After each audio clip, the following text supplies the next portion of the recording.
मंदिर से मिलने वाला प्रसाद, चुनरी, फूल माला और तुलसी पत्र जैसी वस्तुएं मात्र एक सामान्य चीज नहीं होती, बल्कि इनमें भगवान की ऊर्जा और आशीर्वाद समाहित होता है। कई बार हमें यह सवाल आता है कि मंदिर से जो प्रसाद या वस्तुएं मिलती हैं, उनका क्या करना चाहिए। खासकर जब चुनरी या फूल माला जैसी चीजें घर लाते हैं तो हमें समझ नहीं आता कि इनका क्या करें और इन्हें कहां रखें। इस वीडियो में यही सवाल उठाया गया है और इसका सरल सा जवाब भी दिया गया है। जब हमें मंदिर से चुनरी मिलती है तो वह साधारण कपड़ा नहीं होता। वह कपड़ा भगवान के स्पर्श से होकर आता है और उसमें भगवान की ऊर्जा समाहित होती है। चुनरी को हमें हमेशा श्रद्धा और सम्मान से रखना चाहिए। किसी भी प्रकार के संकट या मुश्किल समय में जब घर में कोई परेशानी हो तो उस चुनरी को अपने सिर पर रखें या माथे पर लगाएं।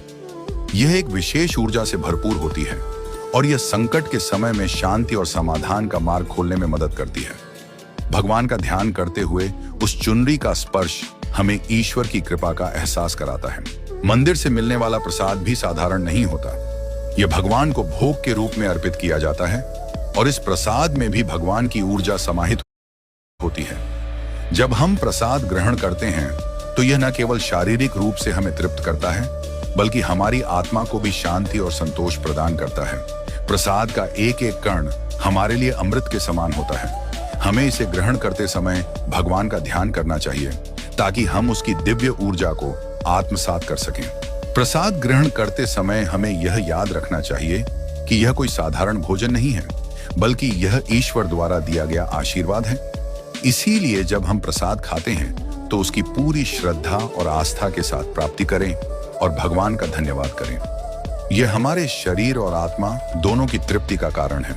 इसीलिए हमें भोजन को कभी भी व्यर्थ नहीं छोड़ना चाहिए।